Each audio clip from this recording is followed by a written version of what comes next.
Assalamualaikum warahmatullahi wabarakatuh. Halo teman-teman semua, bagaimana kabarnya?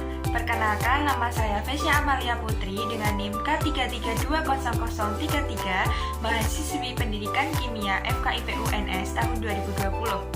Nah, di sini saya akan menjelaskan mengenai teori perkembangan atom. Mari kita simak video selanjutnya. Tunggu dulu, jangan lupa like, comment, and subscribe. Selanjutnya, saya mau tanya nih sama kalian semua. Menurut kalian, apa sih atom itu?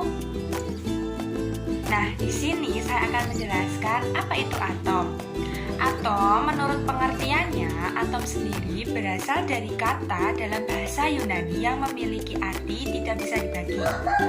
Nah, secara tidak langsung, arti dari kata atom ini merupakan sesuatu yang sangat kecil di mana tidak mungkin untuk memisahkan atau tidak dimungkinkan untuk membaginya lagi. Nah, menurut teori yang dikemukakan oleh Demokritos ini, suatu benda dapat dibagi menjadi bagian-bagian yang sangat kecil yang akhirnya tidak dapat dibagi lagi yang disebut atom.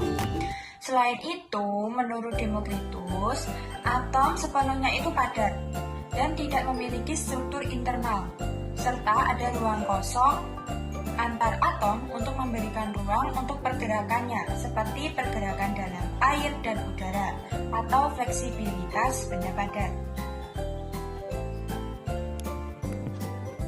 Nah, Demokritos ini mampu menjelaskan bahwa semua benda terdiri dari bagian yang lebih kecil itu disebut atom. Namun, pada model Demokritos ini kurang memiliki bukti eksperimental hingga mulai tahun 1800-an muncul teori-teori baru yang berdasarkan hasil eksperimen.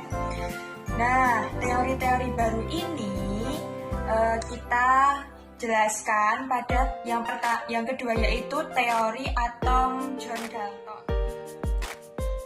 Nah, John Dalton ini mengemukakan pendapatnya mengenai teori atom pada tahun 1803 dengan didasarkan pada dua hukum.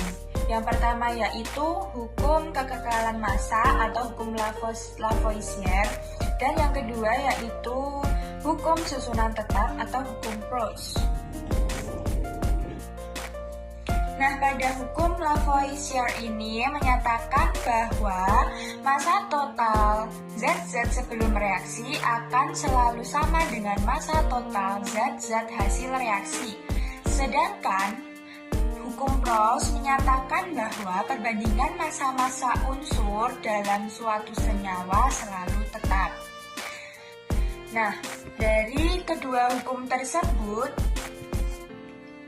Dalton mengemukakan pendapatnya tentang atom, yaitu yang merupakan bagian terkecil dari materi yang sudah tidak dapat dibagi lagi. Yang pertama itu. Yang kedua, atom digambarkan sebagai bola pejal seperti pada gambar di atas, itu yang muter-muter itu, yang sangat kecil, dan suatu unsur memiliki atom-atom yang identik dan berbeda untuk unsur yang berbeda.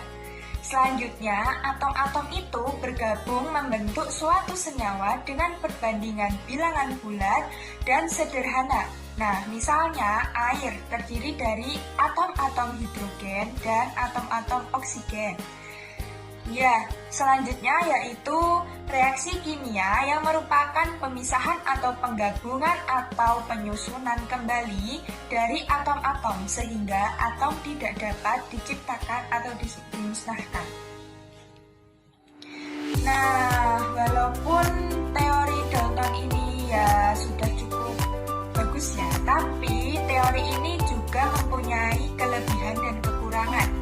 Nah, pada teori Dalton ini mempunyai kelebihan, yaitu mulai membangkitkan minat terhadap penelitian mengenai model atom. Nah, jadi nanti banyak para tokoh yang meneliti tentang atom-atom.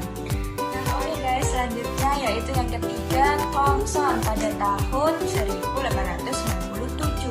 Nah, Thomson melakukan perbaikan terkait kelemahan yang didapat dari teori atom sebelumnya, yaitu dari teori Dalton. Yang pertama, teori modern yang membahas tentang atom dengan penemuan elektron oleh Thomson pada tahun 1897. Nah, dalam hal ini, elektron merupakan partikel yang bermuatan negatif dan penemuan yang dilakukan oleh Thomson ini diperoleh melalui suatu percobaan menggunakan tabung sinar katode. Nah, jadi secara garis besar teori atom Thomson ini merupakan atom itu merupakan bola pejal yang bermuatan positif dan di dalamnya tersebar muatan negatif elektron. Nah, jadi kalau perbedaan dari atom Dalton itu kan cuma bola pejal ya. Nah, dari si Thomson ini itu bola yang mempunyai muatan, yaitu muatan positif, dan di dalamnya itu tersebar muatan negatif elektron gitu. Nah, jadi biar kita mudah memahami mengenai teori atom Thomson ini secara sederhana, model teori dari Thomson ini dapat dianalogikan sebagai jambu biji. Kalian tahu kan jambu biji yaitu ketika telah dikelupas kulitnya, biji jambu itu kan tersebar merata pada buahnya itu. Nah, itu dimodelkan sebagai elektron. Dan pada bulatan daging dari jambu biji tersebut, yang pejal itu dimodelkan sebagai proton. Jadi begitu cara mudahnya. Pada teori atom dari Thomson ini mempunyai kelebihan dan kelemahan. Nah, kelebihannya yaitu membuktikan adanya partikel lain yang bermuatan negatif dalam atom. Bukan berarti atom itu merupakan bagian yang terkecil dari suatu unsur, tapi ini tuh dibuktikan dengan adanya partikel yang bermuatan negatif seperti yang saya jelaskan tadi ya. Nah, selain itu, pada teori atom Thomson ini juga mempunyai kelemahan, yaitu model Thomson ini tidak dapat dijelaskan susunan muatan positif dan negatif dalam bola atom tersebut. Jadi belum tahu ya susunan positif dan negatifnya itu bagaimana. Oke, lanjut pada slide selanjutnya, yaitu yang keempat ada teori atom dari Rutherford. Nah, teori atom dari Bapak Rutherford ini seperti ada pada di atas gambarnya seperti itu. Ya, lumayan ganteng lah ya. Mohon maaf guys. Lanjut aja.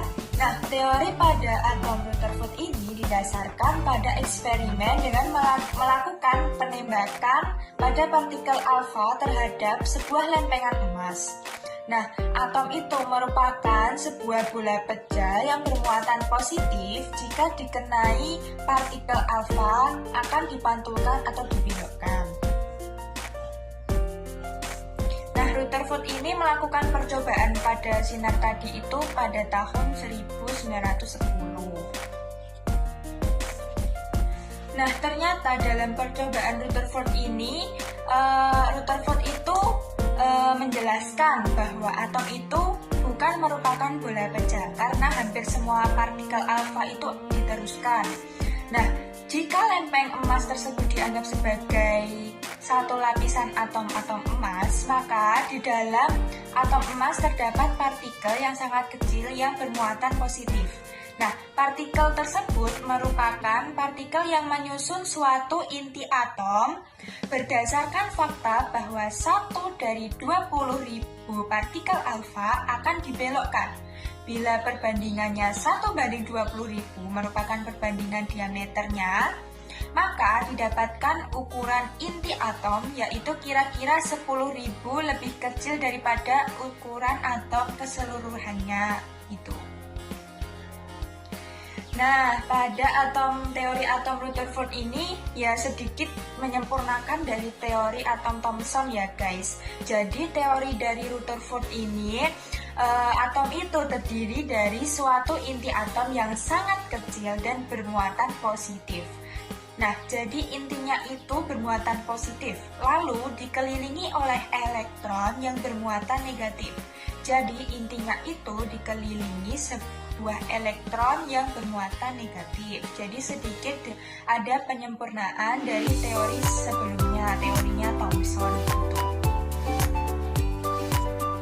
Nah, dari percobaan dari teori Rutherford ini mempunyai suatu kelebihan dan kelemahan. Pastinya ya, suatu percobaan itu punya suatu kelebihan dan kelemahan. Nah, kelebihan dari teori atom Rutherford ini membuat hipotesis bahwa atom tersusun dari inti atom dan elektron yang mengelilingi inti. Nah, teori Rutherford ini bahwa kita lanjut dan selanjutnya yaitu ada dari teori atom Bohr pada tahun 1913. Nah, bisa kita lihat ya, itu gambarnya Bohr pada tahun 1913.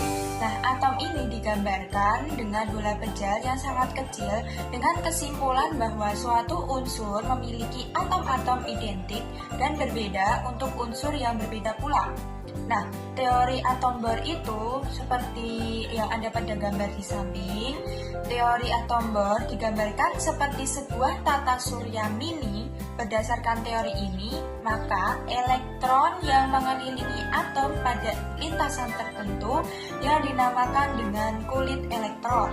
Nah, jadi seperti yang sudah saya jelaskan tadi dari Rutherford itu kan akan mempunyai suatu kulit elektron ya. Nah, kulit elektron ini akan dijelaskan pada teori atom Bohr. Nah, keberadaan elektron baik di orbit yang rendah maupun yang tinggi itu sepenuhnya tergantung oleh tingkatan energi elektron. Sehingga elektron di orbit yang rendah akan memiliki energi yang lebih kecil daripada elektron yang berada di orbit lebih tinggi, yaitu mempunyai energi yang besar. Nah, jadi bisa kita tarik kesimpulan pada teori atom gabungan. Teori atom Bohr ini merupakan gabungan antara teori klasik dari Rutherford karena ada kaitannya ya, dan teori kuantum dari Planck.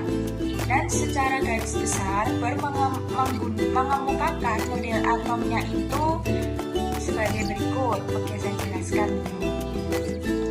Nah, yang pertama itu elektron dalam atom bergerak mengelilingi inti pada lintasan-lintasan tertentu, tidak memancarkan energi.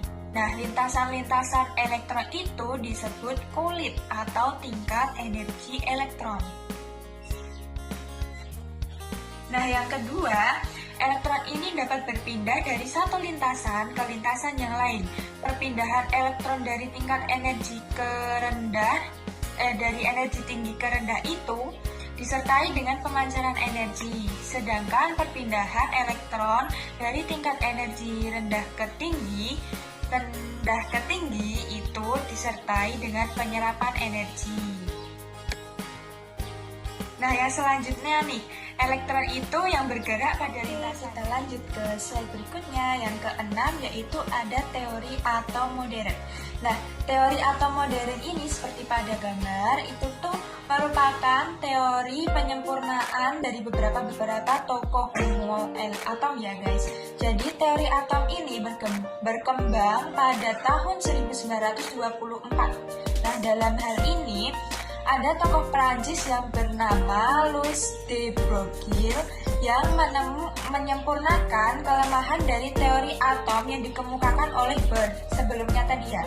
Nah, ia menjelaskan bahwa elektron tidak hanya bersifat partikel, namun juga bersifat gelombang. Oke, simak video kali ini ya guys. Ini tuh penjelasan dari teori atom modern. Nah, pada model atom dengan orbital lintasan elektron ini disebut dengan model atom modern atau model atom mekanika kuantum yang berlaku sampai sekarang. Nah, kita bisa lihat ya pada gambar di atas itu ada inti atom dan itu dikelilingi oleh awan elektron di sekitar inti tersebut. Nah, pada awan elektron di sekitar inti itu menunjukkan tempat terjadinya elektron. Nah, orbital menggambarkan tingkat energi elektron. Orbital dengan tingkat energi yang sama atau hampir sama akan membentuk subkulit. Nah, beberapa subkulit itu bergabung untuk membentuk kulit. Jadi dengan demikian kulit terdiri dari beberapa subkulit dan subkulit terdiri dari beberapa orbita. Nah, sampai sekarang apakah sudah bisa dipahami? Nah, oke guys, gimana penjelasan saya tadi? Apakah ada yang kurang atau ada yang lebih? Nah, pastinya manusia memiliki kekurangan dan kelebihan ya.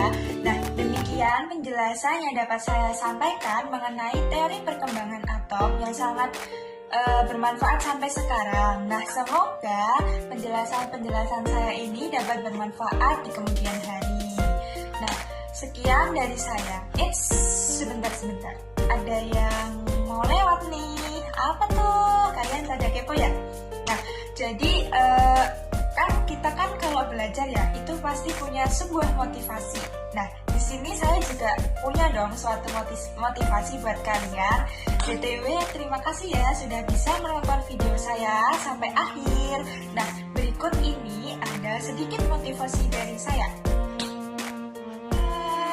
Ini dia motivasi dari saya. Nah, itu kan bisa kalian baca ya. Jangan patah semangat. Kalau patah, sini aku benerin biar semangat. Oke guys, jadi kalian harus tetap semangat dalam menuntut ilmu karena itu sangat bermanfaat bagi kita ke depannya. Nah, begitu. Mohon maaf ya guys kalau motivasinya itu nggak bermanfaat, tapi juga bermanfaat. Oke guys, jangan lupa ya di like, comment, and subscribe. Terima kasih. Wassalamualaikum warahmatullahi wabarakatuh. Sampai jumpa.